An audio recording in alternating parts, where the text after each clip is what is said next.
네, 각이 살아있는 정치평론 시사정각 시작하겠습니다. 오늘은 김진전 중앙일보 논설위원, 최창렬 용인대 특임교수 두 분 나오셨습니다. 어서 오세요. 안녕하세요. 네.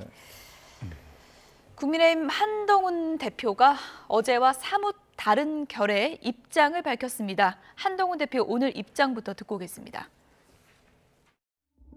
지난 계엄령 선포 당일에 윤석열 대통령이 주요 정치인들 등을 반국가 세력이라는 이유로 고교 후배인 여인형 방첩사령관에게 체포하도록 지시했던 사실, 대통령이 정치인들 체포를 위해서 정보기관을 동원했던 사실을 신뢰할 만한 근거를 통해서 확인했습니다. 여인형 방첩사령관이 그렇게 체포한 정치인들을 과천의 수감 장소에 수감하려 했다는 구체적인 계획이 있었던 것도 파악되었습니다. 새로이 드러나고 있는 사실 등을 감안할 때 대한민국과 국민을 지키기 위해서 윤석열 대통령의 조속한 직무 집행 정지가 필요하다고 판단합니다. 윤석열 대통령은 이번 사태에 불법적으로 관여한 군 인사들에 대한 인사조치조차 하고 있지 않고 여인형 방첩 사령관조차 인사조차 하고 있지 않습니다. 그리고 이번 불법 계엄이 잘못이라고 인정하지도 않고 있습니다. 그렇기 때문에 윤석열 대통령이 대한민국의 대통령직을 계속 수행할 경우에는 이번 비상계엄과 같은 극단적인 행동이 재현될 우려가 크고, 그로 인해서 대한민국과 대한민국의 국민들을 큰 위험에 빠뜨릴 우려가 크다고 생각합니다. 네, 조속한 직무집행 정지가 필요하다. 한동훈 대표가 탄핵안 표결 하루를 앞두고 이런 입장을 밝혔습니다. 하루 전만 해도 탄핵은 막도록 하겠다, 이런 입장을 밝혔는데 이렇게 갑자기 바뀐 이유는 뭐라고 볼 수 있을까요? 한동훈 대표가 첫 번째 그런 결정을 내린 데는 당의 친윤계를 포함한 원로들, 중진들, 이런 사람들이 한 대표를 집중적으로 설득한 것으로 알려져 있습니다. 그런데 하루 동안 한동훈 대표가 굉장히 고민을 했을 거예요. 일단 친한계를 중심으로 해서 특히 조경태 의원이 하루 전만 해도 아직 탄핵 반대 이것이 상당히 불투명하다라는 입장을 밝혔거든요. 한동훈 대표의 탄핵 반대에도 불구하고 한동훈 대표가 하루 동안 무엇을 고민을 했을까? 자신이 항상 얘기한 게 국민의 뜻, 국민 눈높이, 국민 민심이었는데, 예.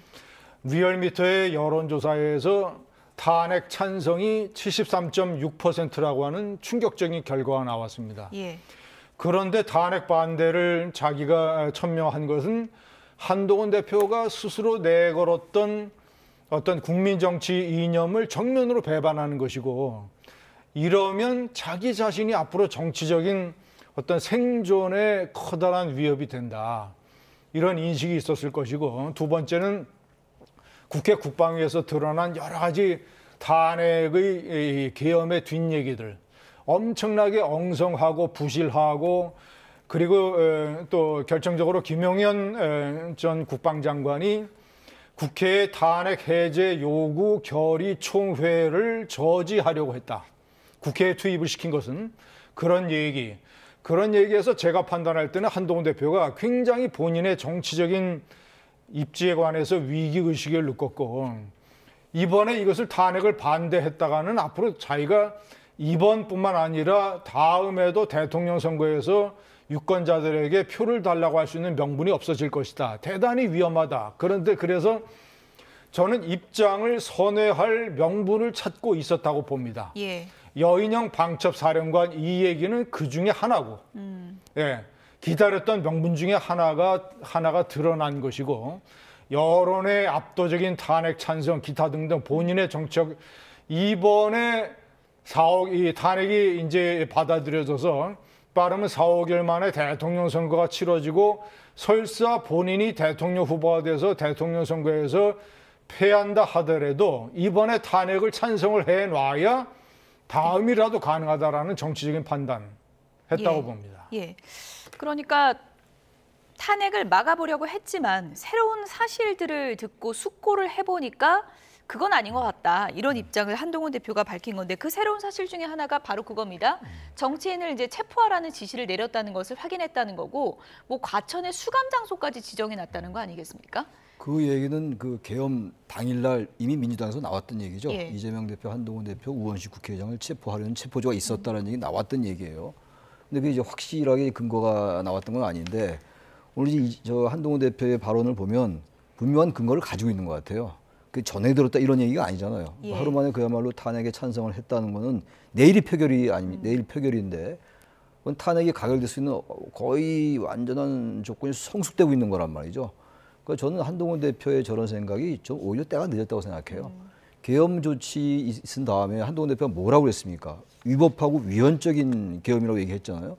그러면 아무리 정무적 판단이 작동된다 하더라도 물론 그 이해는 하겠습니다만 위법하고 위헌적인데 어떻게 그 탄핵을 반대합니까? 논리적으로 맞질 않아요. 그럼 처음에 그 얘기를 하지 말았어야 돼요. 다르게 말을 돌려서 애둘러서 얘기를 했어야죠. 명시적으로 계엄 직후에 여당 대표가 위법하고 위헌적인 계엄이다라고 얘기해놓고 바로 이 탄핵은 그러나 통과시키지 않기 위해서 노력하겠다 이렇게 얘기했죠.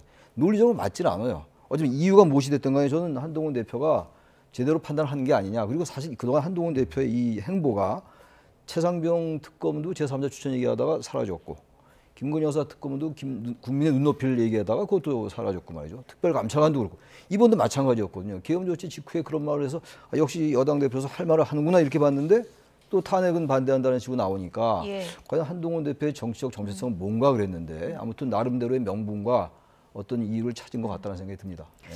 직무집행 정지가 탄핵의 찬성표를 우리 당은 던지겠다 이런 의미일까요? 아니면 하야를 촉구한다 이런 의미일까요? 현실적으로 탄핵 찬성이죠. 왜냐하면 이 조속한이라는 표현에 저는 주목을 합니다. 직무집행 정지는 두 가지가 있는데 하나는 윤 대통령의 자진 사퇴, 하야, 또 하나는 탄핵인데 윤 대통령은 지금 자진 사퇴를 하게 되면 제가 판단할 때는 내란죄 관련 혐의 수사와 관련해서 체포영장이 발부돼서 구속이 될 가능성이 대단히 커요. 예. 증거인멸의 우려가 대단히 크기 때문에. 그러면 대통령으로서는 내가 당장 사퇴를 해서 구속되는 위험보다는 예. 일단은 탄핵을 당해서 2달이나 3달 정도도 시간을 버는 것이 중요하다. 윤 대통령은 그런 판단을 내려서 하야할 가능성이 낮다 때문에 한동훈 대표는 두 가지 카드 중에서 탄핵 찬성 쪽으로 돌아서 뭐 오늘이 될지 내일이 될지 표결해서 아마 저렇게 되면 제가 판단할 때는 국민의힘이 탄핵 반대의 당론을 갑자기 탄핵 찬성으로 바꾸기는 힘들 거예요. 아마도 자유투표, 예. 무기명 비밀투표, 자유투표 쪽으로 선회할 가능성이 높고 지금 의총을 열고 있습니다만은 그렇게 되면 지난번에 탄핵 해제 요구에 가담했던 18명뿐만 아니라 예. 중도파, 친윤계 일부까지도 탄핵 찬성에 가세를 해서 탄핵 찬성 국민의힘의 표가 상당히 늘어날 가능성이 있다. 이탈표가 그러면 수십 표 정도 가능하다고 나올까요? 봅니다. 예. 예. 오늘 표결을 할지 내일 표결을 할지 지금 민주당도 좀 시기를 조율하고 있는 것 같은데 개인적으로 보시기에는 그 시점을 어떻게 잡는 게 좀 좋다고 보세요? 지금 이 상황에서 내일 하는 게 전 민주당 입장에서 볼 때는 실리가 있을 거예요. 지금 시간이 더 가게 되면 저 얘기가 또 반복될 수도 있고 오늘 하자 이런 얘기도 지금 있거든요. 오늘 할 수도 있겠죠. 예. 지금 뭐 상황 자체가 워낙 유동적이고 급박하기 때문에 전 그래서 지금 당 대표가 저 정도 얘기한 말이죠. 저건 뭐 당론의 문제가 아니라 저건 뭐 찬성될 가능성이 대단히 높은 거고 우리가 2016년도 12월 9일 날 탄핵 소추 의결될 때 되게 많은 사람들이 200표 간 넘길 거라고 그랬어요. 예. 근데 234표 나왔어요 그때. 제가 볼 때 이렇게 되면은 친윤 친한의 문제가 아니에요. 예. 지금 얘기가 이제 체포조가 있었다라는 걸 확인했다는 거 아닙니까? 지금 한동훈 대표 얘기는. 그리고 또 하나 나온 얘기가 야당에서 나온 얘기입니다만 지금 한동훈 대표 얘기도 대단히 위험하다는 거 아니에요. 직무정지를 시키지 않으면 예. 또다시 어떠한 일이 발생할지 알 수 없다는 게 두 가지가 같이 들어가 있다고요. 그렇다면은 국민의힘 의원들도 국민의 대표들인데 예. 이거는 무슨 정무적 판단으로 이재명 대표에게 헌납한다 이른바 국민의힘 입장에서 그런 얘기 할 계제가 아닌 것 같아요.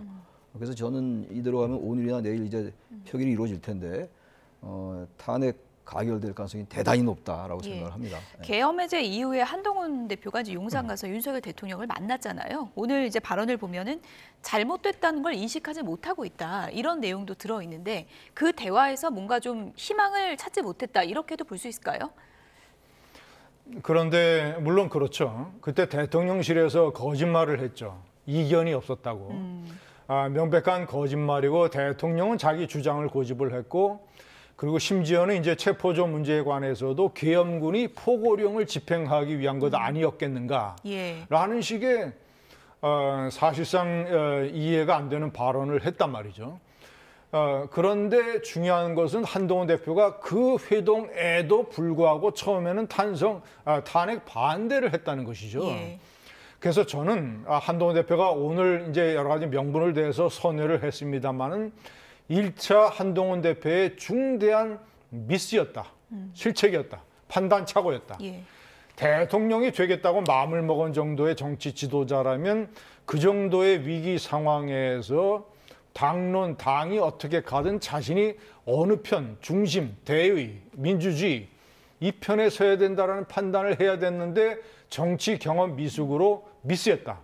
그래서 이 모든 한동훈 대표가 처음부터 지금까지 일관된 태도를 유지하고 있는 것은 절대 아니고 조금 전에 말씀드린 여러 가지 상황 변화로 극적인 선회를 할 수밖에 없는 선택을 했다. 어쨌든 좀 오늘 한동훈 대표가 이제 입장을 밝힌 이후에 당내가 상당히 좀 긴박하게 돌아가고 있는 것 같습니다. 당내에서 어떤 얘기들이 나왔는지 들어보겠습니다.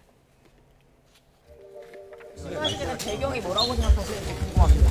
전체적인 틀에서 봤을 때는 우리 국민의힘이 또 정치인들이 역사 앞에 죄인이 돼서는 안 된다 그런 취지를 담아냈다 보시면 되고요. 네, 그렇습니다. 오늘 아침 직전에 결정하십니까? 많은 고민을 했고 최종적으로는 대표께서 그렇게 결정을 내렸죠. 네. 야당과도 사전에 논의가 있었나요? 없었습니다. 추경호 원내대표께서도 이걸 지금 인지하고 계시는지. 추경호 원내대표는 지난번 본회의장 참석 안 했지 않습니까? 비상계엄 해제에 대해서 참여 안 했죠. 그렇죠? 네. 그렇기 때문에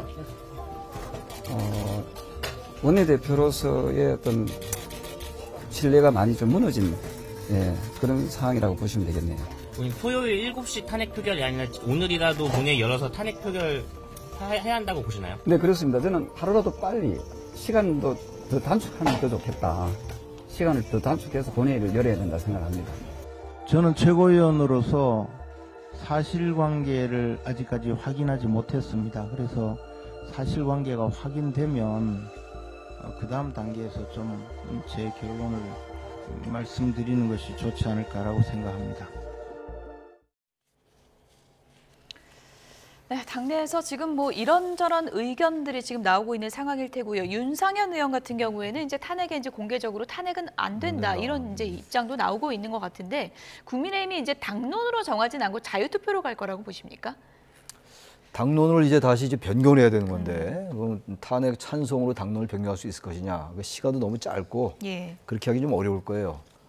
따라서 자유투표라는 건 말이죠. 사실상 탄핵에 찬성하라는 그런 메시지가 될 수 있어요. 왜냐하면 당론 자체가 탄핵 반대였는데 그걸 일단 없애고 당론을 완전히 반대로 돌리는 건 아닌데 알아서 헌법기관으로서 판단하시오 그 얘기 아닙니까? 그 당론은 어쨌든 없던 걸 하는 거잖아요. 그럼 그건 사실은 찬성하라는 얘기로 충분히 해석할 여지가 있죠. 이건 그야말로 이제 의원들이 뭐 친한, 친윤, 여야, 보수 진보를 떠나서 과연 대한민국의 어떤 이 구군이라든지 헌법, 수호라든지 이런 측면에서 판단할 문제라고 생각하고 그러면서 그때 국민의힘 의원들도 친윤이라는 의원들이 사실 몇 분들이 이 오피니언 리더들인 것이지 친윤이라고 하는 분들이 이렇게 압도적으로 많은 것도 사실 아니에요. 되게 중간지대에 있는 겁니다, 의원들은. 그 상황 속에서 이제 양쪽의 분위기를 보는 거였는데 이게 뭡니까? 대세라는 게 있는 거잖아요, 분위기라는 게. 그래서 탄핵이 찬성되면은 사실 뭐 이른바 보수로서는 대단히 위기에 처하는 거죠. 정무적, 정치적으로 볼 때. 근데 지금 이 상황 전반적인 맥락으로 볼 때 그런 거 얘기할 계제가 아닌 것 같아요. 이게 그야말로 비상계엄이 선포되고 그것도 나중에 이게 좀 보도 나오는 거 이런 걸로 볼 때는 이게 무슨 탄핵을 하면은 보수가 괴멸되고 야당 대표에게 대통령직을 헌납한다 이런 차원으로 할 계제는 이미 지난 것 같다. 예. 그 판단을 국민의힘 의원들이 친윤 친한을 막론하고 하지 않을까 그런 생각이 든다는 겁니다. 정치 공학적인 판단을 할 때가 아니다, 아니다. 이런 그런 얘기죠. 때가 네. 지났다라고 네. 이제 얘기를 해주셨는데 윤상현 의원은 이제 탄핵에 반대한다라고 하면서 이재명 대표에게 정권을 넘겨주는 길이 될 텐데 그렇게는 못하겠다 이렇게 또 주장을 하고 있더라고요. 그건 뭐 이 논리적으로도 제가 봤을 때는 틀린 얘기고요. 국민의힘에서 돌고 있는 가설, 조기 대선을 하면 이재명 대표에게 정권을 넘겨주겠다고 하는 가설이 과연 100% 맞는 것이냐 검증을 해볼 필요가 있어요. 예. 제가 아까 처음부터 말씀드렸습니다만 한동훈 대표가 늦게라도 방향 전환을 한 것이 국민의힘으로서는 천만다행이다. 왜냐? 지금 외신에서는 어떤 식으로 분석을 하고 있냐면 예. 윤석열 대통령이 그 한국이라고 하는 세계적으로 중요한 나라에 예. 민주주의 선진국에서 상상할 수 없는 일이 벌어졌다. 윤석열 대통령이 파괴한 민주주의를 국민들이 회복했다. 이런 식으로 하고 있거든요. 예. 영국의 이카노미스트는 사퇴 아니면 탄핵만 남았다.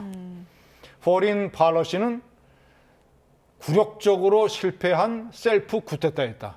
라는 식으로 말한단 말이에요.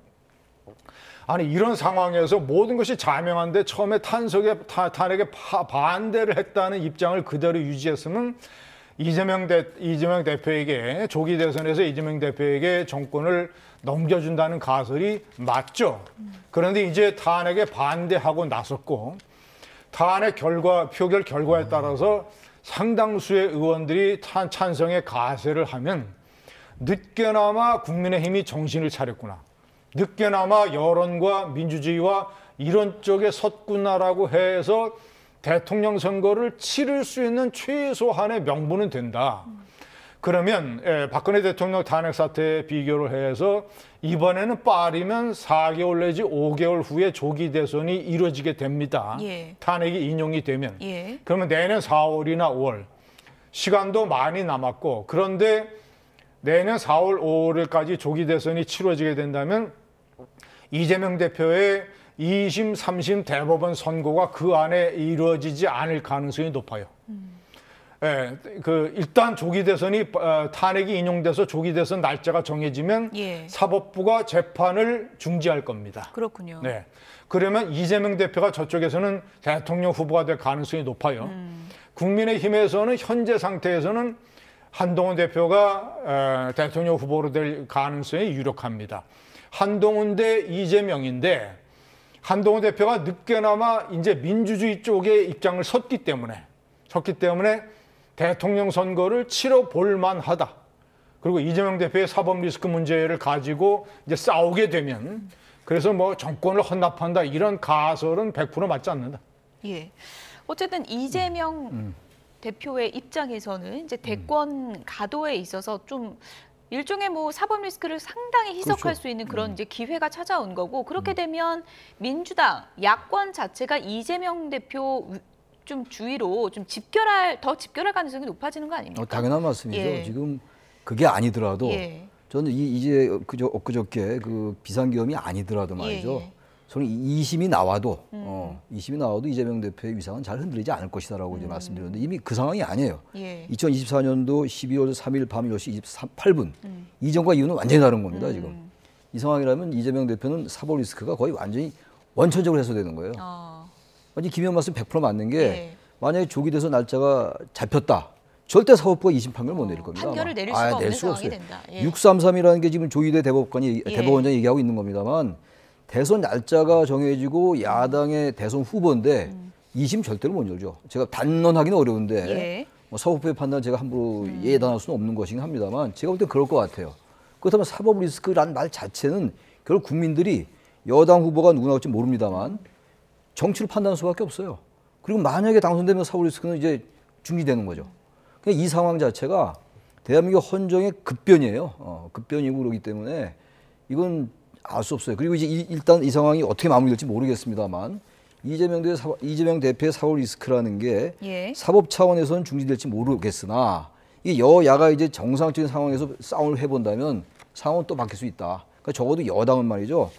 제가 한동훈 대표한테 항상 그 얘기했던 게 너무 양쪽의 눈치를 본다라는 말씀을 가끔 드린 적이 있어요. 이번 같은 경우도 위법하고 위헌적인 이 계엄이었으면 탄핵 찬성한다고 승부수 던졌어야 돼요. 근데 며칠 있다가 지금 던진 건데 저는 그래서 이 부분도 역시 여러 가지 변수가 너무 많기 때문에 단언은 못하겠습니다만 이재명 대표의 사법 리스크가 아직은 남아있다. 물론 사법 차원 말고 국민들의 인식 속에서 이걸 과연 국민들이 주권자의 입장에서 어떻게 판단하느냐 그쪽으로 갈 가능성이 높다고 생각합니다. 예.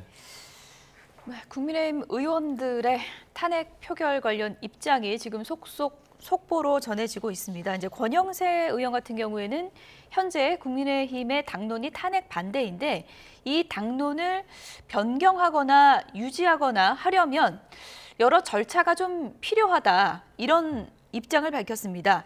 토론을 거쳐야 된다. 그러니까 지금 뭐 찬성이다, 반대다, 당론을 결정하기 위해서는 이미 반대한다는 당론이 있기 때문에 이것을 뭐 변경하든 유지하든 수기 토론 과정이 필요하다. 이런 입장을 밝혔다는 내용을 전해드리겠습니다. 그러니까 지금 본인의 의견을 명확하게 밝히질 않는 거네요. 권영세 의원은.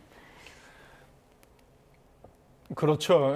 형식적으로 이제 수기를 거쳐야 된다고 얘기를 했지만 벌써 탄핵 반대했다가는 이 당이 안 되겠구나라는 벌써 심리적인 변화의 흐름이 읽혀지지 않습니까? 그러니까 사태의 중대성으로 봤을 때는 예. 뭐 오늘 내일을 국민의힘이 넘기기 어려울 겁니다. 그래서 찬성에서 반대로 갑자기 당론을 변경하는 것 자체가 대단히 힘들고 또 이 개별 헌법기관들의 자유투표라는 이런 대의 명분도 있고 하니까 예. 자유투표로 갈 가능성이 더 높지 않나 이렇게 판단합니다. 권영세 의원은 뭐 용산 출신이기도 하고 그리고 또 친한계로 분류되지 않은 친윤계로 어떻게 보면 분류될 수 있는 그런 의원이기 때문에 권영세 의원의 이 발언은 친윤계 분위기 전반으로도 번질 수 있다. 이렇게도 볼 수 있는 거 아니겠습니까? 그렇죠. 그러니까 만약에 자유투표를 하게 되면 뭐 윤상현 의원 같은 사람은 공개적으로 개인 반대 의사를 표명을 했으니까 그런 사람 몇 명 빼놓고는 제가 봤을 때는 왜냐 이 국회의원들도 다음번 총선 때 당신 탄핵에 찬성했느냐 반대했느냐라는 유권자들의 질문을 받게 되거든요.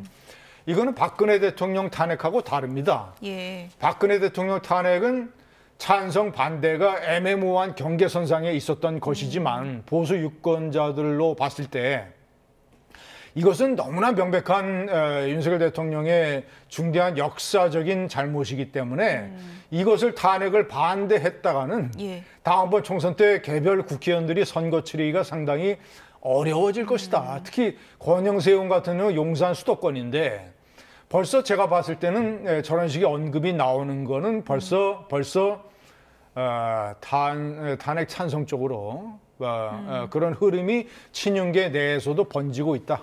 예. 이렇게 판단합니다. 이재명 대표도 오늘 특별 성명을 발표했습니다. 이재명 대표가 탄핵 표결을 앞두고 어떤 내용을 발표했는지 들어보시죠. 위헌, 불법 행위로 주권자의 생명을 위협한 대통령에게 한순간이라도 국정 운영을 맡길 수 없습니다. 최대한 빠른 시간 내에 직무에서 배제하고 그 직의 유지 여부를 우리 국민들의 판단과 결정에 맡겨야 합니다. 신속한 수사를 통해 진상을 명확히 하고 불소추 특권이 적용되지 않으므로 필요한 범위 내에서 수사, 체포, 구금, 기소, 처벌의 절차를 밟아야 합니다.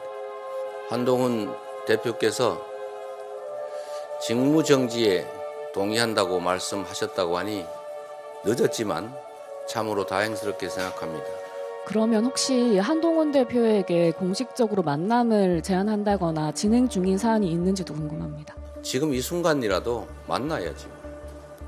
이 중대한 역사적 국면에서 여야의 대표가 당연히 만나서 허심탄회하게 얘기하지 못할지라도 정말로 국민과 국가를 맨 우위에 두고 책임을 다하는 것이 어떤 것인지를 의논해야 마땅합니다. 지금이라도 한동훈 대표께서 시간을 내고 이 문제를 논의하게 되기를 기대하고 제안드리는 바입니다. 네, 한동훈 대표 늦었지만 입장을 바꾼 것은 다행이다. 이재명 대표가 이런 입장을 밝혔습니다. 좀 만나자 이런 회동을 제안했는데 한동훈 대표가 표결 전에 이재명 대표를 만날 가능성이 있을까요? 글쎄요. 지난번 이제 개업날 한동훈 대표가 본회의장에 들어갔잖아요. 들어가서 한동훈 대표가 이제 이재명 대표 악수하는 장면이 계속 나왔어요. 그 전에도 이제 이 대표와 한 대표가 만날 수 있다라고 하다가 결국 불발됐는데 글쎄 만날 시간이 있을까요? 오늘이나 내일 이제 표결에 들어갈 것 같은데 늦어도 내일은 뭐 하는 거고 지금 만나서 제가 볼 때 만날 가능성이 많지는 않은 것 같아요. 이미 한동훈 대표가 자기 입장을 밝혔잖아요. 예. 근데 지금 뭐 야당 대표 만나가지고 그렇게까지 할 이유가 있을까요? 한동훈 대표로서 전 가능성이 좀 희박하지 않을까 상대적으로 그렇게 생각합니다. 네. 이재명 대표와 만나서 어떤 얘기를 할지는 알 수 없지만 그 만남 자체도 표결 전에 어떻게 보면 좀 어떤 의미가 될 수 있을 것 같은데 어떤 결정을 할 거라고 보세요? 한동훈 대표한테는 상당히 위험한 것이죠. 왜냐? 본인이 이재명 만나게 된다면 이재명 대표와 함께 탄핵 찬성 대열에 어깨를 나란히 하는 모양새가 되는데 그렇게 되면 이재명 대표의 사법 리스크를 여당 대표가 사실상의 정치적인 면죄부를 주는 형식이 돼버립니다. 물론 이제 탄핵이 인용이 되고 조기 대선이 발표가 되면 이재명 대표가 사법적으로 사법 리스크를 벗어날 가능성이 높지만 정치적으로 국민들이 대통령 선거에서 판단을 해야 되는데 그리고 대통령 선거가 벌어지면 후보 토론에서 집중적으로 국민의힘이 제기해야 되는 것이 이재명 대표의 사법 리스크 문제인데 지금 탄핵 표결 전에 이재명 대표하고 회담을 가져놓으면 그 입지가 한동훈 대표가 대단히 약해지죠. 그래서 저는 만날 가능성이 뭐 별로 없다고 봅니다. 예. 조금 전에 저희가 이제 속보 자막으로도 좀 전해드렸는데 홍장원 국정원 1차장이 국회에 출석을 했고요. 국회 정보위원장과 면담을 하고 있다. 이런 내용이 이제 속보로 조금 전에 들어왔습니다. 한동훈 대표가 오늘 아침 최고위에서 정치인을 체포하라는 지시가 있었다. 이런 내용을 굉장히 근거도 좀 확실한 그런 소식통을 통해서 확인했다. 이런 내용을 발표한 바 있고요. 또 이제 오늘 언론 보도에는 구체적으로 이제 이름까지 좀 명시가 됐는데 한 언론 보도에 국정원 1차장, 그러니까 홍장원 국정원 1차장에게 윤석열 대통령이 직접 한동훈 대표를 체포하라는 지시를 했다는 또 언론 보도도 있었거든요. 이런 맥락과 좀 맞닿아 있는 거겠죠? 그렇다고 봐야죠. 예. 그게 사실이라면 상상이 어려운 거예요. 지금 박한수 육군참모총장 계엄사령관이었죠. 박 총장이 포고령을 언론 보고 알았다는 거 아니에요? 그렇죠. 그 문장도 나중에 보고 이게 어떡하냐고 이랬다는 건데 이것도 그래요. 계엄을 선포하는 건 선포하는 건데 그게 전혀 지휘 체계가 안 맞았던 겁니다. 그리고 김영현 전 장관 얘기도 좀 다르게 나오고 있어요. 건의를 했다고는 얘기 국방부가 발표했는데 대통령이 시켜서 한 거다라는 취지 얘기가 좀 나왔었단 말이죠. 저 얘기도 마찬가지예요. 홍장원 1차장이 저런 얘기를 한다는 건 이 계엄이 정당했다면 저런 얘기 할 수가 없어요. 절대로 그런 얘기 안 하죠. 그리고 나와서 국회 나와서 지금 박한수 총장도 그렇고 저렇게 얘기할까요? 그렇게 얘기 못 하겠죠. 그러니까 그만큼 이 계엄이 전혀 국민적 지지를 못 받고 정당성을 상실한 것이기 때문에 저렇게 얘기하는 거예요. 저거는 그리고 대통령이 직접 국정원 1차장에 누구를 체포해라 여당 대표를 이 자체가 사실은 거의 내란죄에 버금가는 혐의가 있는 게 아니냐라는 생각을 충분히 할 수 있다고 생각합니다. 네. 사실은 뭐 국정원장에게 지시를 안 하고 왜 1차장에게 했을까 많은 분들이 이제 의문이 있을 텐데 뭐 언론 보도에 따르면 이제 그 지시를 국정원장이 거부했다 이런 내용도 알려지고 있는 상황인 것 같습니다. 조태영 국정원장은 외교부 출신이기 때문에 어떤 이 국제정세나 외교 관계 또 이런 것들에 관해서 상당히 해박한 인식을 가지고 있는 사람이에요. 예. 그리고 이 국정원이라는 조직이 계엄과는 아무런 상관이 없습니다. 계엄군의 일부도 아니고 평상시에도 국정원 조직이 무슨 뭐저 대공 수사권마저 경찰로 이관이 됐는데 무슨 뭐 정치인들을 체포할 수 있는 권한과 의무와 아무런 것이 없는 거죠. 그러니까 당시에 이 계엄 때 윤석열 대통령의 심리 상태나 어떤 이것이 대단히 위험한 상황이었다. 예, 여러 가지 우리가 상상할 수 없는 일들이 벌어졌고 포고령도 이 최종 승인을 한 것이고 체포조 문제도 일부 보도에 따르면 이 곽종근 특전사령관 이 국회에 투입됐던 707 특임단을 직접 지휘하는 특전사령관이 계엄 20분 전에야 계엄 사실을 알게 됐고 대통령이 특전사령관에게 직접 전화를 해서 707 특임단 지금 출동하고 있느냐라고 점검을 했다는 거 아닙니까? 707 특임단은 언론에 여러 차례 보도됐던 김정은 참수부대입니다. 김정은 참수부대. 오늘 일부 언론에 보도된 당시에 동원됐던 특전단 707 단원의 인터뷰 몇 개는 대단히 충격적입니다. 대단히 충격적이에요. 대북 작전이라고 해서 동원이 됐는데 헬기를 타고 내려가 보니까 국회더라. 예? 그래서 일부 대원들은 패닉 상태에 빠졌다. 그런데 약간 대치하다가 국회의원들을 끌어내라는 명령이 내려왔다. 그래서 본천에 진입하기 위해서 이제 몸싸움을 하는데 여러 대원들이 내가 왜 민간인들을 상대로 이런 일을 해야 되지 하고 해서 힘도 제대로 못 쓰고 속도도 내지 않고 패닉에 빠지고 이런 상황이었다라는 거 아닙니까? 그러니까 비유하자면 윤석열 대통령이 혼자 김용현 그다음에 방첩사령관 보도가 사실이라면 방첩사령관이라고 하는 충암고 후배 2명 데리고 충암고 3인방이 완전히 비정상적인 심리 상태와 이런 상황 속에서 국회와 국민을 상대로 정치적인 일종의 뭐라고 표현을 해야 되나요? 정말 하여튼 이 소설 같은 일을 저질렀다. 예.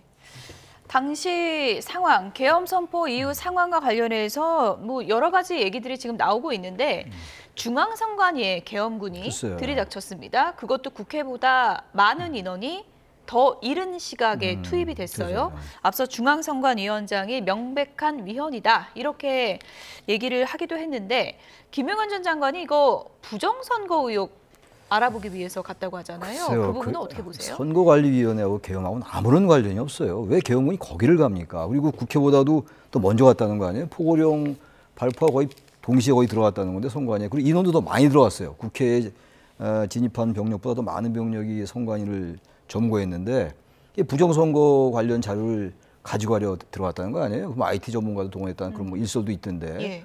그 자체가 지금 그럼 지난 총선이 부정선거였다. 일부 이제 그걸 주장하는 사람이 지금도 있잖아요. 있는데 그 부분을 확인하기 위해서 선관위에 계엄군을 투입시켰다? 이게 도대체 이거 무슨 법리적인 걸 따지기 이전에 헌법, 계엄법 이런 걸 따지기 이전에 말이죠. 예. 중앙선관위원회 법 이런 걸 따지기 이전에 도저히 설명이 안 돼요. 논리적으로. 그리고 그렇다고 대통령이 지지했다고 그걸 따르는 그 장관, 누가 따랐는지 정확히 모르겠습니다만 그 부분은 더욱더 이해가 안 가고 이 상황이 그야말로 2024년도에 이건 2024년도가 아니라 또 하나 말씀드리면 지난 그 1979년도 11.6 때 말이죠. 그때도 계엄에 말이죠. 국회 정당 활동을 금지하는 게 없었어요. 굳이 국민이나 시청자 여러분들께서는 그 당시에는 워낙 군사 정권이었기 때문에 국회를 완전히 정치 활동 금지시키는 게 있었다. 포고령에 그렇지 않았어요. 이번에 있었잖아요. 포고령에. 이 모든 게 너무 과도하게 비정상적이기 때문에 설명이 안 된다. 어떻게 선관위를 들어가냐고요. 부정선거 확인하겠다고. 그건 납득될 수 없는 일입니다. 예. 예. 그래서 저 선관위 부정선거 문제는 이번에 드러난 문제는 대단히 심각한 겁니다. 왜냐?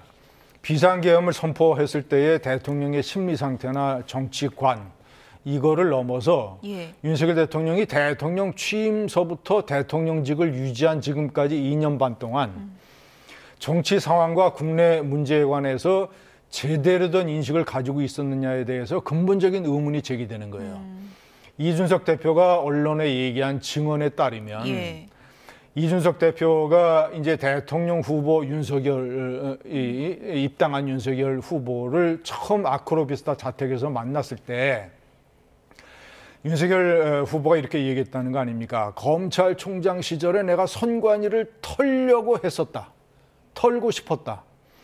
그러니까 일부 보수 강경 이 유튜버들이 얘기한 부정선거 음모론에 대통령이 상당히 빠져 있었던 거예요. 우리나라의 보수 우파에 대한 국민들의 신뢰가 어느 정도 훼손되는 데에 크게 작용한 게 두 가지입니다. 하나는 5.18 때 북한 특수군이 투입됐다라고 하는 음모론 주장. 예. 또 하나는 지난 4년 전에 총선이 이번 총선도 마찬가지고 부정선거였다고 하는 허무맹랑한 음모론 주장이 보수 우파에 대한 국민들의 신뢰를 많이 훼손했어요. 예. 제대로 된 인식을 가지고 있는 정치인들이라면, 특히 여당 정치인이라면 그것이 얼마나 근거 없는 음모론이고 보수 우파에게 해악적인 것이라는 것은 기본적인 상식이에요. 기본적인 상식을 모르고 정반대로 믿고 대통령이 됐다가, 예? 이제 대통령이 돼서 비상계엄을 하면서 기엄군을 동원을 해서 중앙선관위에서 데이터 자료를 챙기려고 했다? 이것은 뭐 비상계엄 문제뿐만 아니라 평상시에 대통령이 저 정도의 어떤 인식의 능력을 가지고 있었던 인물이었나. 이건 아주 심각한 의문을 제기하는 겁니다. 사실 뭐 부정선거 의혹은 이제 황교안 전 대표가 그렇죠. 계속 주장했던 거고, 일부 극소수 이제 극우 유튜버들이 이제 언급을 했던 것인데, 이 부분을 윤석열 대통령이 만약에 정말 선관위에 대한 목적이 분명했다면 그런 인식들을 대통령이 굉장히 신뢰해왔던가 이렇게 생각할 수밖에 없는 거 그렇게 생각할 수밖에 아니겠습니까? 없죠. 그렇지 않고 계엄군이 선관위를 들어갈 일이 뭐가 있습니까? 그러니까 이제 대통령이 이제 뭐 일부 극우 유튜버, 아까 황교안 전 대표 말씀도 하셨습니다만, 그런 사람들의 의견에 대해서 상당히 평소에 신뢰를 가지고 있었던 거예요. 그러니까 차제에 계엄이라는 이 비상수단을 통해서, 왜냐하면 선관위의 압수수색 영장을 발부받을 수가 없을 거 아니에요. 정상인 상태에서. 그런 상황이기 때문에 계엄을 이용해가지고 선관위의 자료를 빼내서 이 부정선거임을 밝히겠다는 생각이 있었으니까 거기 선관위의 병력이 들어간 거 아니겠어요? 저는 그래서 이 부분도 어떻게 부정선거라고 지금 생각을 할 수 있냐고요. 지난 총선, 지지난 총선도 그렇고 그 전에 대선도 그렇고, 이게 벌써 부정선거 얘기가 오래됐어요. 예. 이걸 대통령이 믿으니까 계엄군이 들어간 건데, 정말 이런 상황 속에서 대통령의 한동훈 대표 말 따나 직무집행이 빨리 이루어지는 게 그나마 대한민국에서 낫지 않을까라는 생각을 안 할 수가 없다는 겁니다. 예. 엄청난 파장을 몰고 온 이 계엄 선포가 얼마나 엉성한 과정으로 이루어졌는지 국방위 전체 질의에서도 굉장히 적나라하게 드러났습니다. 어제 나왔던 얘기들 다시 한번 정리해서 들어보시죠. 국방부 장관께서 주의관 회의 후에 계엄사령관은 육군조장 대감 방언수다, 그때 정확하게 알았습니다. 계엄사령관의 지시 없이 국회에 난입하고 유리창 창문을 깨고 계엄군들이 총을 휴대를 하고 들어올 수가 있는 겁니까? 예, 그 상황을 제가 인지를 못했습니다. 계엄사령관에서 인지를 못해요? 그게 말이 되는 얘기입니까? 제가 명령을 그걸 통제를 안 했기 때문에 인지를 못한 거고, 당연히 이 국회에 난입은 계엄군한테 실탄을 지급을 했습니까? 안 했습니까? 그 사실 진짜 모릅니다. 실탄이 무장한지도 모르고 투입한 걸 몰랐기 때문에. 투입한지를 계엄사령관이 몰랐어요? 예. 포령 작성 내용은 우리 의원님들이 이야기해가지고 대충 다 우리 국민들도 알고 계시는 건데, 배포 과정을 설명 한번 해봐요. 저와 같이 간 4명 정도가 있었습니다. 그런데 이제 또 그분들도 저만큼이나 또 뭐 군인으로서는 최고의 전문가이지만 계엄상은 조금 약해서 어떡하냐 하면서 시간이 좀 지나갔습니다. 시간이 거기는 22시가 되어 있었습니다. 22시. 그런데 22시 이후에 보고되었기 때문에 시간이 안 맞습니다, 이렇게 말씀을 드렸습니다. 그럼 그렇게 시간만 수정해서 이제 바로 그런 상황이었습니다. 23시로 수정해서 그렇습니다. 예, 여러 가지 뭐 얘기를 했는데, 구두 명령을 이제 장관님께서 이렇게 하신 것을 주변에서 들었다. 네, 당시 계엄 사령관이 한 말입니다. 계엄을 잘 몰라서 어떡하냐 하면서 시간이 갔고, 보고령은 내용은 나는 몰랐고 시간만 고쳤다, 이 얘기거든요.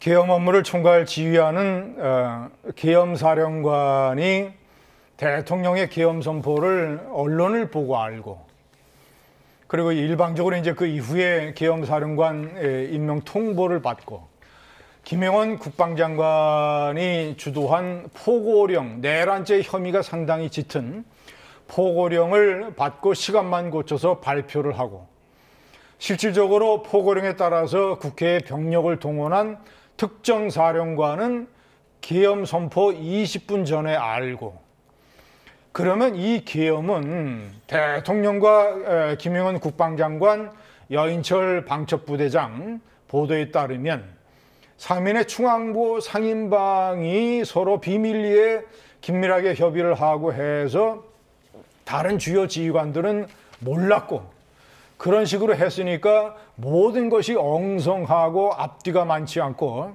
특히 저 동원된 707 특임단의 특전사 이 병사들은 대북작전에 동원된다라는 얘기를 알고 국회에 투입이 돼서 일부는 패닉에 빠지고 예?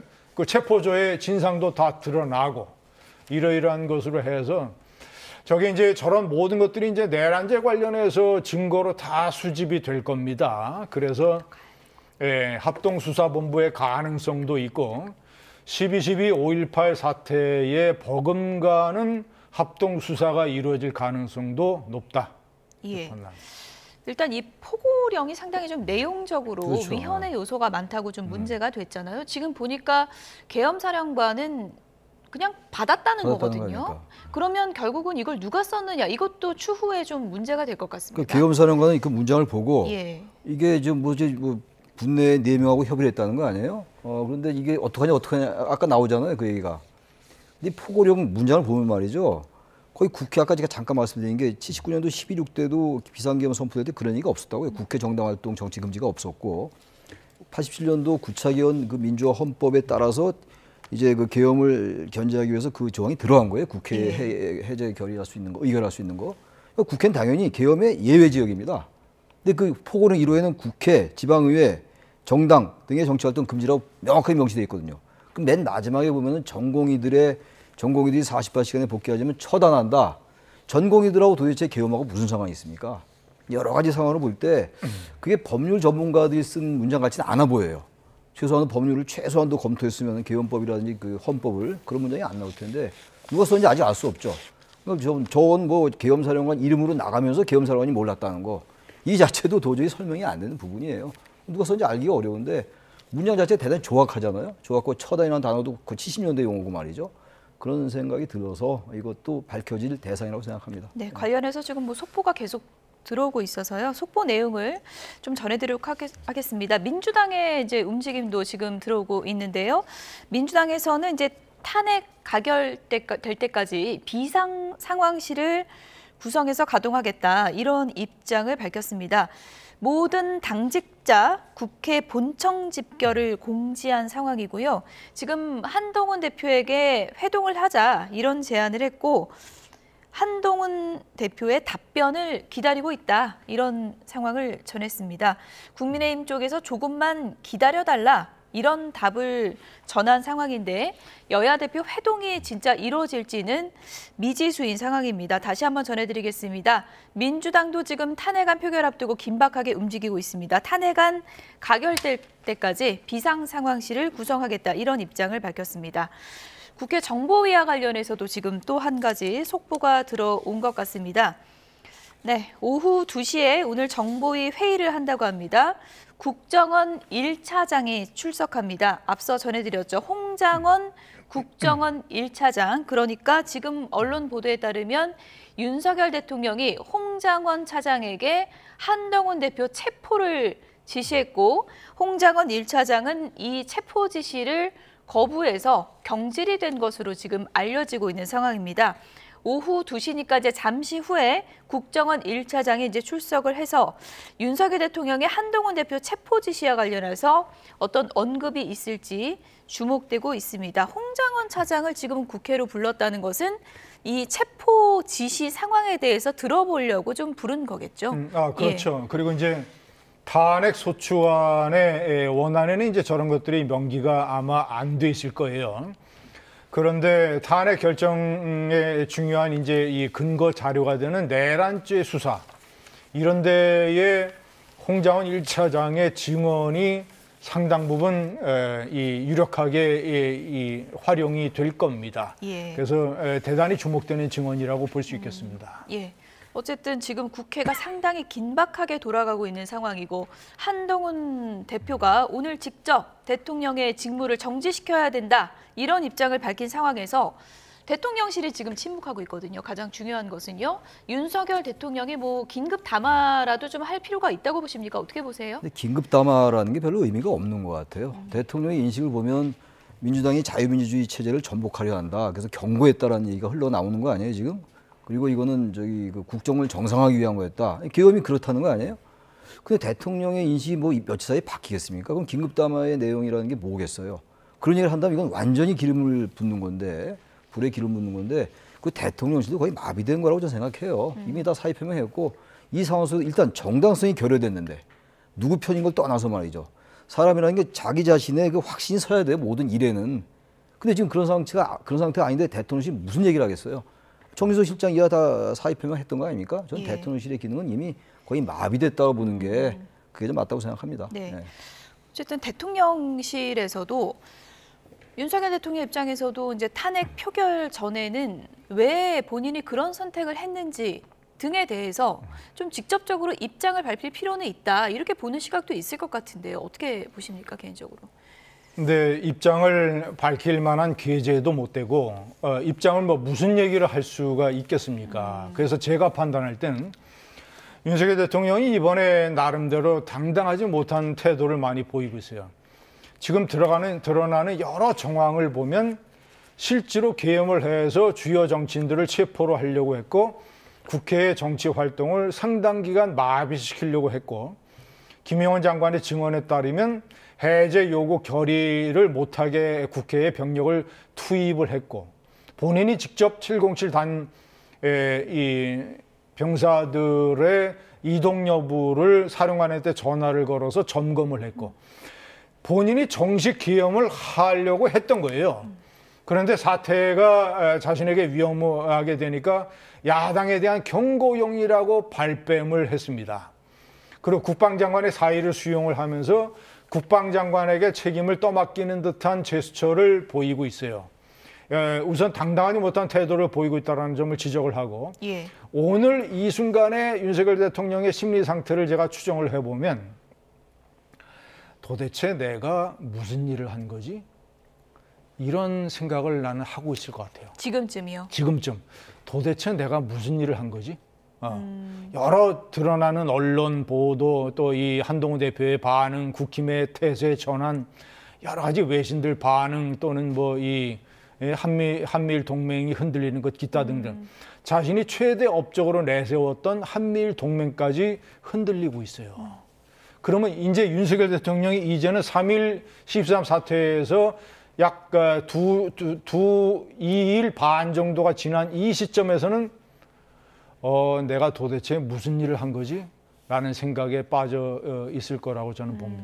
위원님 말씀을 들어보면 다소 좀 즉흥적인 선택이었을 가능성이 높다고 이제 보시는 건데 또 일각에서는 평소에 계엄 언급을 했었다. 그래서 굉장히 치밀하게 준비했던 거 아닌가 이런 또 의견도 있거든요. 그건 어떻게 보세요? 예. 심리적인 준비 상태는 꽤 오래 진행이 됐다. 특히 자신이 이 국민들로부터 선출을 받았는데 야당의 극렬한 대정권 공세의 피해자라고 하는 피해의식이 상당 부분 오랫동안 심리적인 기저에서 자라고 있었다.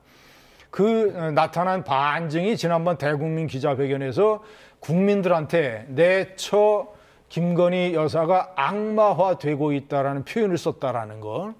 그리고 이 계엄령 이 담화에서 이 폐악질을 일삼는 망국의 원흉 이런 것이라든가 자유민주 체제를 전복하려고 하는 종국 반국가 세력이라든가 이성적으로는 도저히 담을 수 없는 표현들을 마구 쏟아낸 것들이 그런 오래된 심리적인 기적 플러스 최근에 이제 감사원장 검사 3명 탄핵, 김건희 여사 3번째 특검법 표결 그리고 명태균 씨가 특검을 요구하는 상황 이런 것들이 불을 질러서 폭발하게 된 것이 비상계엄이다. 이렇게 봅니다. 예.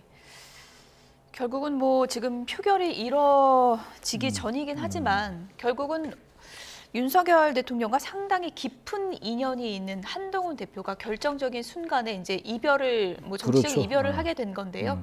그 부분은 어떻게 보십니까? 이 한동훈 대표가 진작 그런 생각을 했어야 돼요. 김건희 여사 특검 때부터. 너무 늦었다. 너무 늦었어요. 예. 늦었지만 늦어도 다행인 거죠. 늦어도 다행이다. 만약에 끝까지 내일일지 오늘일지 탄핵에 들어가면서 표결에 들어가면서 여전히 당론을 유지하겠다라고 한다는 말이죠. 한동훈 대표 미래가 전혀 없었을 거예요. 이미 김건희 여사 특검 때부터 너무 자기 입장을 얘기했다가 다시 가라앉히고 이런 얘기가 있었고 이런 일이 있었기 때문에 한 대표로서는 승부수를 던진 건데 이거 승부수의 문제를 떠나서 규범적으로 어떤 민주주의의 체제라든지 헌법소라는 측면에서 볼 때 저런 선택을 하는 게 당연한 거예요.